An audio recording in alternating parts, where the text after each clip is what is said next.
कोई हमारे साथ छल करता है, कोई हमें पीड़ा देता है, तो तन दुख से और मन प्रतिशोध से भर जाता है। फिर हम प्रतिकार चाहते हैं, अपने मन की अग्नि को शांत करने के लिए प्रतिशोध चाहते हैं। और यही हम सबसे बड़ी भूल कर बैठते हैं। तो क्या किया जाए? इसका केवल एक ही उपाय है और वो है क्षमा। यदि प्रतिकार चाहिए तो प्रतिशोध भुला दीजिए और न्याय की ओर अपने पग बढ़ाइए, क्योंकि यही वास्तविक प्रतिकार है। हम अपनी सोच और संसार की मान्यता के अनुसार अपने विचार बनाते हैं। जैसे सत्य कहना धर्म है, असत्य कहना पाप, सहनशीलता धर्म है और क्रोध करना अधर्म, उपकार करना, जीवों पर दया करना धर्म है और निष्ठुर होना अधर्म। परंतु क्या यही सत्य है? क्या कभी कभी परिस्थितियां इन आवेशों को उल्टा नहीं कर देती? करती है। यदि इस संसार में कुछ धर्म है, कुछ पुण्य है, कुछ महान है, तो परिस्थिति के अनुसार चलना। जटायु स्मरण है आप सबको, वो जिन्होंने रावण पर क्रोध किया था, उस पर आक्रमण किया था। उस समय जटायु का क्रोध पाप नहीं था, धर्म था। इसीलिए अंत में उन्हें भगवान राम की गोद मिली। और कुछ ऐसे भी होते हैं जो धर्म को सहनशीलता समझकर हर अन्याय को सहते हैं और अंत में वो बाणों की शैया पाते हैं। यदि कोई पशु या व्यक्ति अकारण आक्रमण करके किसी निर्दोष के प्राण लेने की चेष्टा करे, तो उसके रक्षा हेतु उसका वध कर देना पाप नहीं, समय की मांग है। क्योंकि आक्रमण भी आत्मरक्षण ही है।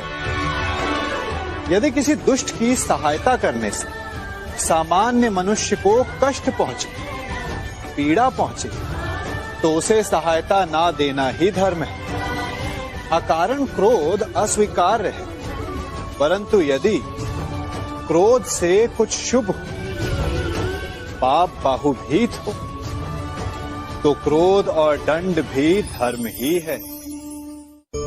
स्वीकारण, सत्य का स्वीकारण मनुष्य के लिए बहुत ही महत्वपूर्ण है। जब तक मनुष्य सत्य को स्वीकार नहीं करता, उसे असत्य से लड़ने की शक्ति प्राप्त नहीं होती। जब आप भोजन करते हैं तो क्या होता है? आपका पेट स्वीकारता है कि वो भर चुका है और आप भोजन करना बंद कर देते हैं। जब आपको निद्रा आती है तो क्या होता है? आपका मन स्वीकारता है कि आपका शरीर थक चुका है और उसे विश्राम की आवश्यकता है। उसी प्रकार जब आपको किसी व्यसन को रोकना हो, तो आपको स्वीकारना पड़ता है कि बहुत हो चुका, चाहे वो लालच हो या मदिरापान। उस व्यसन का त्यागना तभी प्रारंभ होता है जब आप ये स्वीकार कर लेते हैं कि आप उस व्यसन के बंधक हैं।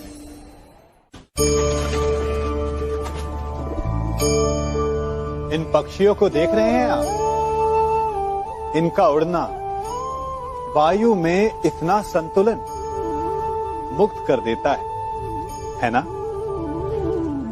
इन्हें उड़ते देख आपके मन में भी इच्छा होती होगी कि इन्हीं की भांति आप भी स्वतंत्रता से उड़ पाएं। ईर्ष्या होती है ना, जब आप इन्हें खुले आकाश में ऐसे विचरण करते देखते हैं।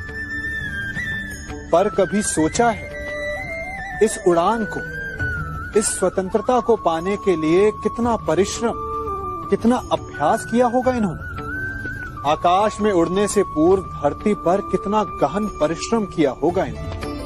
इनके माता पिता ने पहली बार जब इन्हें पंख फड़फड़ाने को उकसाया होगा, तो कितनी बार घिरे होंगे। पहली बार वायु में उड़ते समय कितना भय लगा होगा इन्हें। अपनी पहली उड़ान के पश्चात धरती पर उतरते समय गिरकर कितनी चोट खाई होगी। इस उड़ान का, इस स्वतंत्रता का ये मूल है। यदि आप ये दे सकते हैं तो अवश्य आप भी इस स्वतंत्रता को पा सकते हैं। इन पक्षियों की भांति ही अपने चारों ओर जब भी आप किसी सफल मनुष्य को देखें तो उससे ईर्ष्या ना करें। उसके परिश्रम और पीड़ा को समझने का प्रयास करें जो उसने यहां तक पहुंचने में पाई है। प्रेरणा लें, प्रयास करें और स्वयं भी सफल हो जाएं। हमारे जीवन का मूल आधार है करुणा। करुणा क्या है? करुणा दया नहीं, करुणा वो भाव है जिससे हम दूसरे की समस्या को समझते हैं।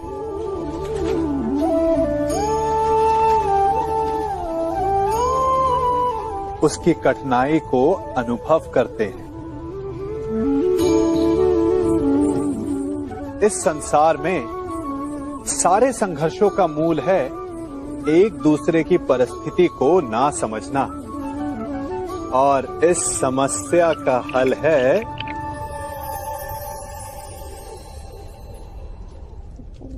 करुणा। करुणा किसी पशु पक्षी के प्रति हो या किसी मनुष्य के प्रति, ये आपके जीवन में कलेश और संघर्ष जैसी भावनाओं को दूर रखती है।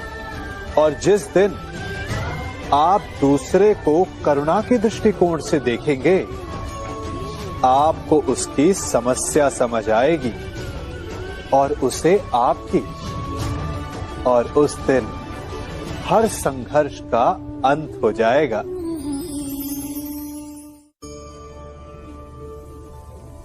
कभी सोचा है हमारा जीवन भी उस रेत की घड़ी की भांति है? जो रेत नीचे गिर चुकी है वो हमारा अतीत है, जो अब भी ऊपर है वो हमारा आने वाला भविष्य है, और वर्तमान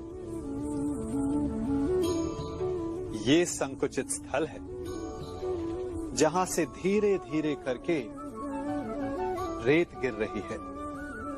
अर्थात हमारे पास जीने के